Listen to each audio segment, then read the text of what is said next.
Assalamualaikum warahmatullahi wabarakatuh.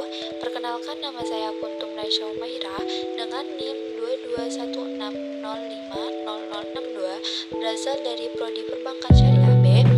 Pada kali ini saya akan mempresentasikan hasil ujian tengah semester saya pada mata kuliah pengantar studi pemikiran Islam dengan dosen pengampu yang pertama adalah Bapak Dr. Lukmanul Hakim MAG dan yang kedua adalah Bapak Rahmat Rihadi MAG.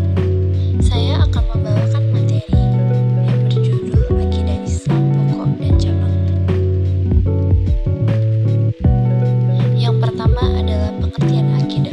Secara etimologis, akidah berasal dari kata aqada yaqidu aqdatan yang artinya simbol, ikatan, atau perjanjian. Kaitan antara arti kata aqdan dan akidah adalah keyakinan itu tersimpul dengan kokoh di dalam hati, bersifat mengikat dan mengandung perjanjian. Jadi, akidah adalah sesuatu yang diyakini oleh seseorang. Sedangkan secara terminologis, menurut Hasan al-Banna Aqaid, akidah adalah beberapa perkara yang wajib diyakini kebenarannya oleh hati, mendatangkan ketentraman jiwa, menjadi keyakinan yang tidak bercampur sedikit pun dengan keraguan-raguan. Sedangkan menurut Abu Bakar Jabir al-Jazairi, akidah adalah sejumlah kebenaran yang dapat diterima secara umum oleh manusia berdasarkan akal, wahyu, dan fitrah. Kebenaran itu dipatrikan oleh manusia di dalam hati, serta diyakini kesahihan dan keberadaannya secara pasti, dan ditolak segala sesuatu yang bertentangan dengan kebenaran itu. Dari kedua definisi tersebut, dapat dijelaskan poin penting berikut. Yang pertama, sejumlah kebenaran yang dapat diterima secara umum oleh manusia. Ilmu atau kebenaran dibagi menjadi dua, yaitu ilmu daruri dan ilmu nazhari. Ilmu yang dihasilkan oleh indera dan tidak memerlukan dalil disebut ilmu daruri, sedangkan ilmu yang memerlukan dalil atau pembuktian disebut ilmu nazhari. Yang kedua, setiap manusia memiliki fitrah untuk mengakui kebenaran, indera untuk mencari kebenaran, akal untuk menguji kebenaran, dan wahyu untuk menjadi pedoman dalam menentukan mana yang benar dan mana yang tidak.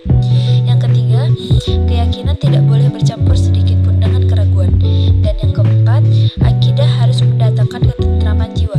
Artinya, sesuatu keyakinan yang belum dapat menenteramkan jiwa berarti bukanlah akidah. Yang kelima, menolak segala sesuatu yang berlawanan dengan kebenaran itu. Artinya, seseorang tidak akan bisa meyakini sekaligus dua hal yang bertentangan. Yang keenam, tingkat keyakinan akidah seseorang tergantung kepada tingkat pemahamannya terhadap dalil. Selanjutnya, kita akan masuk ke dalam pembahasan akidah pokok. Akidah pokok adalah akidah umat Islam yang masih terpelihara dan masih murni sebagaimana yang diajarkan oleh Rasulullah SAW yang tercakup di dalam Arkanul Iman. Dalam pembahasan akidah pokok, yaitu rukun iman, antara lain, yang pertama, iman kepada Allah. Kita wajib percaya bahwa Allah ialah Tuhan kita. Dialah Tuhan yang sebenarnya yang menciptakan segala sesuatu. Yang kedua, iman kepada malaikat-malaikat Allah. Kita wajib percaya Allah itu mempunyai malaikat yang bersayap dan mereka adalah hamba yang dimuliakan yang tidak pernah menentang perintah Allah. Yang ketiga, iman kepada kitab-kitab Allah. Kita wajib percaya bahwa Allah telah menurunkan beberapa kitab kepada para rasulnya untuk memperbaiki manusia tentang urusan dunia dan agama mereka. Yang keempat, iman kepada rasul-rasul Allah. Kita wajib percaya bahwa Allah telah mengutus para rasul untuk memberi petunjuk umat manusia akan jalan yang lurus. Yang kelima, iman kepada hari kiamat. Kita wajib yakin dan percaya akan datangnya hari kiamat, yaitu hari di mana akhir dari dunia ini. Yang keenam, iman kepada qada dan qadar. Kita wajib mengimani qada dan qadar. Selanjutnya, akidah cabang. Setelah berakhirnya kepemimpinan Khalifah Umar bin Khattab, umat Islam mulai terjadi perpecahan. Kemudian muncul permasalahan yang menimbulkan terjadinya pembunuhan Khalifah Utsman bin Affan oleh pemberontak yang sebagian besar dari Mesir yang tidak puas dengan kebijakan politiknya. Awalnya, peristiwa ini hanyalah sebuah permasalahan politik yang akhirnya berkembang menjadi persoalan teologi, sehingga melahirkan berbagai aliran dengan teologi dan pandangan yang berbeda-beda. Pada masa ini, umat Islam tidak mampu lagi mempertahankan kesatuan dan keutuhan akidahnya, karena masing-masing berusaha membuka persoalan akidah yang sebelumnya terkunci. Maka lahirlah cabang-cabang akidah yang pemahaman bervariasi dari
ini. Dan ada juga yang berpendapat bahwa yang dibangkitkan adalah rohnya saja.